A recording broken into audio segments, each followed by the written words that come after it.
நம்முடைய இந்து கோயில்கள் எல்லாம் அன்றாடம் நிகழக்கூடிய ஒரு நிகழ்வு நைவேத்தியம். நைவேத்தியங்கிற வார்த்தையை நம்ம அடிக்கடி கேள்விப்பட்டிருக்கோம். நைவேத்தியம்னா என்ன? அது பற்றி நம்ம இந்த தொகுதியில பார்ப்போம். குருகுலத்தில் ஒரு குரு தன்னுடைய சீடர்களுக்கு பாடம் நடத்தி கொண்டிருக்கிறார். நைவேத்தியம் அது பற்றிய மகிமையை அவர் தன்னுடைய சீடர்களுக்கு எடுத்து சொல்லிக் கொண்டிருக்கிறார். அந்த சீடர்களில் ஒருத்தன் கடவுள் நம்பிக்கை இல்லாதவன். அவனுக்கு எப்பொழுதுமே ஒரு சந்தேகம், நைவேத்தியம்னாவே என்ன? அதை கடவுளுக்கு படைக்கிறாங்களே சாம செஞ்சதெல்லாம், ஆனால் கடவுள் உண்மையாகவே அதை எடுத்து சாப்பிட்றாரா, உண்கிறாரா? ஆனால் அப்படி உண்டிருந்தா அது நைவேத்தியம் பண்ண தட்டில் அது அப்படியே தானே இருக்குது, அதே அளவோடு தானே இருக்குது, அது ஒன்றும் குறையிலையே அப்படின்னு ஒரு சந்தேகம் எப்போவுமே இருக்குது அவனுக்கு. சரி, இன்னைக்கு நல்ல வேளை குரு பாடம் நடத்துகிறாரு, நம்ம சந்தேகத்தை கேட்டுற வேண்டியதான் அப்படின்னு சொல்லிட்டு அவன் கேட்குறான். இந்த சந்தேகம் நம்மிடையே பலருக்கு இருக்குது. நைவேத்தியம்னா என்ன? நைவேத்தியம் பண்ணுறமே, ஆனால் கடவுள் அதை எடுத்துக்கிறாரா? வச்சு படைக்கும்போது அந்த படையெல்லாம் அந்த தட்டில் அப்படி தானே இருக்குது, அதே அளவு தானே இருக்குது அப்படின்னு சில கேலியாக கூட சில பேர் சொல்கிறாங்க. அந்த நைவேத்தியம் பற்றிய விளக்கத்தை சில பெரியவங்ககிட்ட கேட்டால் அவங்க கூட தெளிவான விளக்கத்தை தருவதில்லை. நம்முடைய முன்னோர்களுக்கு பல பேருக்கு தெரியாமலே இருந்திருக்கு. ஆனால் நைவேத்தியன்றாங்க. கடவுள் நம்பிக்கை இல்லாமல் இருந்த அந்த மாணவன் அதான் சமயம், இதுதான் சமயம்னு சொல்லிட்டு குருவிட்ட கேட்குறான். மதிப்புக்குரிய குருநாதரே, நீங்கள் தினமும் எங்களுக்கு உணவு பரிமாறும்போது எங்களுக்கு தரக்கூடிய உணவை ஆண்டவனுக்கு படைத்து விட்டு தான் தருகிறீர்கள், நைவேத்தியம் என்று சொல்லுகிறீர்கள். ஆனால் அந்த உணவை நிஜமாகவே உண்மையாகவே ஆண்டவன் விரும்பி எடுத்துக்கொள்கிறானா, உண்கிறானா?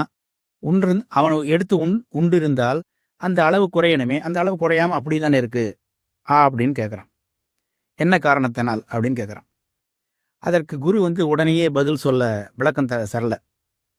கொஞ்ச நேரம் மௌனமாக இருக்கார். மௌனமாக இருந்துட்டு, சரி இப்போது இடைவேளை. இந்த இடைவேளை நேரத்தில் நீங்கள் நான் சொல்கிற ஒன்றை செய்யுங்க. அதுக்குள்ளே நான் ஒரு இடத்துக்கு போயிட்டு 1 மணி நேரத்துக்குள்ளே சரியாக மீண்டும் 1 மணி நேரத்தில் திரும்பி வந்துடுவேன். வர்றதுக்குள்ளே நான் சொல்கிறத ஒன்று செய்யுங்க அப்படின்னு சொல்லிட்டு ஒரு புத்தகத்தை எடுத்து, இந்த புத்தகத்தில் ஒரு பக்கத்தை திருப்பி இந்த பக்கத்தில் உள்ள பாடல் பகுதியை நீங்கள் எல்லாம் மனப்பாடம் செய்து அப்படியே என்னிடம் கொப்பி வைக்க வேண்டும்னு சொல்கிறார். அப்படி கூறிவிட்டு அவர் சென்று விட்டார், போயிட்டார். சொன்னபடி 1 மணி நேரம் கழித்து அவர் வந்துட்டு, என்ன எல்லோரும் நான் சொன்னபடி மனப்பாடம் செய்து விட்டீர்களா, ஒரு பிழை இன்றி சொல்வீர்களான்னு கேட்குறாரு. கண்டிப்பாக சொல்லுவோம் ஐயா, மனப்பாடம் பண்ணிட்டோன்றாங்க. உடனே அவர் என்ன பண்ணுறாரு, சரி அப்படின்னு சொல்லிட்டு தன்னிடம் சந்தேகம் கேட்ட அந்த மாணவனை கூப்பிட்டு எந்திரிக்க நிற்க சொல்லி அந்த பகுதியை நீ ஒப்புவி பார்க்கலான்றார். அவனும் அதை அப்படியே சரியாக ஒன்று விடாமல் ஒப்புவிச்சான். நன்று, மிக நன்று, நீ சரியாக ஒப்புவித்தாய். சரி, இப்போது நீ அந்த புத்தகத்தில் நீ மனப்பாடம் செய்து ஒப்புவித்த அந்த பகுதி உள்ள பக்கத்தை எடு அப்படிங்கிறார். அவனும் அதை சரியாக எடுத்து கொடுத்தான். இதை பார், நீ இந்த பக்கத்தை தானே, இந்த பகுதியை தானே மனப்பாடம் பண்ண? ஆமாம் ஐயா. நீ மனப்பாடம் செய்து ஒப்புவித்த பாடப்பகுதி இந்த புத்தகத்தில் அதே பக்கத்தில் அப்படியே இருக்கிறதே, இதில் ஏதும் குறையதே இல்லையே, எந்த மாற்றமும் இன்றி அப்படியே இருக்கிறது, அளவு அப்படியே இருக்கே, எல்லாமே அப்படியே இருக்கே அப்படிங்கிற. அந்த மாணவனுக்கு ஒன்றும் புரியல. ஆம் அப்படின்னு சொன்னான். குரு ஒரு புன்னகை தவளை விட்டு மறுபடியும் சொல்றாரு, உண்மையாகவே நீ அந்த புத்தகத்தில் அந்த பக்கத்தில் உள்ள பகுதியை உன் மனதில் ஏற்றுக்கொண்டிருந்தீன்னா அந்த பகுதி குறைஞ்சிருக்கணுமே, ஆனால் அந்த பகுதியில் எதுவுமே குறையாம அது அப்படியே இருக்கு அப்படிங்கிறார். மாணவனுக்கு அப்பவும் ஒன்றும் புரியல. குரு மீண்டும் சொல்றார், நீ அதிலிருந்து அனைத்தையும் ஒரு சொல்லு விடாமல் உன்னுடைய மனதில் ஏற்றுக்கொண்டு உன்னுடைய மூளையிலே பதிய வைத்து கொண்டு விட்டாய். அப்படி இருக்கும்போது இன்னும் அந்த புத்தகத்தில் அந்த பக்கத்தில் அந்த பகுதி அப்படியே இருக்கிறதே, அதில் ஏதும் குறையவில்லையே, எந்த மாற்றமும் இன்றி அப்படியே இருக்கிறதே, அது எப்படி அப்படின்னு அவனே கேட்குறார். இப்போதான் அந்த சந்தேகம் கட்ட பையன் புரிஞ்சுக்கிட்டான். அவன் உடனே தலை குனிஞ்சு நிற்கிறான். அவனுக்கு இப்போ புரிஞ்சிருச்சு, தான் கேட்ட கேள்விக்கு, தான் எழுப்பிய சந்தேகத்திற்கு குரு இப்படி ஒரு அருமையான ஏற்றுக்கொள்ளத்தக்க விளக்கத்தை பதிலாக தந்து விட்டாரே என்று. உடனே, குருநாதரே, என்னை மன்னித்து விடுங்கள் ஐயா, நான் நன்றாக தெளிந்து கொண்டேன், புரிந்து கொண்டேன், தெளிவு பெற்றேன்றான். உடனே குரு சொல்றாரு, தெரியாததை தெரிந்து கொள்ள முயல்வதிலே தவறே இல்லை. ஆனால் நம் அறிவிற்கு அப்பாற்பட்ட சிலவற்றை நம் அறிவிற்கு எட்டவில்லை என்பதால் எள்ளி நகையாடுவதுதான் தவறு அப்படின்னு சொல்றார். இன்னும் கொஞ்சம் ஒருபடி மேலே போய் இன்னும் நான் சொல்ற விளக்கத்தை கேளு அப்படின்னு சொல்லி ஒரு விளக்கம் சொல்றார். நீ அந்த புத்தகத்தை படித்தாய், அந்த பகுதியை அப்படியே மனப்பாடம் செய்து விட்டாய். இப்போது அது உன் மனதிலே பதிந்து உன் மூளைக்கும் தேறி பதிந்து விட்டது. நீ எடுத்துக்கொண்டு விட்டாய் இந்த பகுதியை. உன் மனதில் நீ எடுத்துக்கொண்ட ஒவ்வொரு சொல்லும் கண்களுக்கு தெரியாத, கண்களுக்கு புலப்படாத வடிவத்தில் இருக்கிறது. இது ஆங்கிலத்தில் சொல்றது தான் இன்விசிபிள், அன்சீன் அப்படிங்கிறோம். இதைத்தான் சூக்ஷ்ம சித்தி என்று சொல்வார்கள். கண்ணுக்கு தெரியாது. புத்தகத்தில் உள்ள சொற்கள் கண்களுக்கு புலப்படும் வகையில் இருக்கிறது. அதை ஸ்தூல ஸ்திதி என்று சொல்வார்கள். அதே போலதான் இறைவன் கண்களுக்கு புலப்படாத சூக்ஷ்ம ஸ்திதி அதில் இருக்கிறார். அவருக்கு வைத்து படைக்கப்பட்ட நைவேத்திய பொருட்கள் நமக்கு அப்படியே பிரசாதமாக நம் கண்களுக்கு தெரியும், விசிபிள். அது ஸ்தூல ஸ்திதி படியில் அப்படியே இருக்கிறது அப்படின்னு ஒரு விளக்கத்தை கொடுக்குறார். இப்ப அநேகமா உங்களுக்கும் புரிஞ்சிருக்கும்னு நினைக்கிறேன். அதனால நைவேத்தியம் அப்படிங்கிறதுக்கு இந்த விளக்கம் சரியான விளக்கம். நைவேத்தியம் என்பது ஒரு வடமொழி சொல். இதை தமிழ்ல திருவாராதனம் அப்படின்னு சொல்லுவாங்க. இறைவனுக்கு படைத்தல். இது நம்ம இந்து கோயிலில் வழக்கமா தினமும் நடக்கக்கூடிய ஒரு இது நைவேத்தியம். நைவேத்தியங்கிறது நாம செய்கிறோம் ஒரு பொருள். இனிப்போ புளியோதையோ சக்கரை சாதம் ஏதோ செஞ்சு கோயிலில் செய்கிறாங்க. அதை செய்து நைவேத்தியம் அப்படிங்கிற பேரில் கடவுளுக்கு படைக்கிறோம். கடவுளுக்கு படைக்கிறது தான் நைவேத்தியம் அப்படிங்கிறோம்.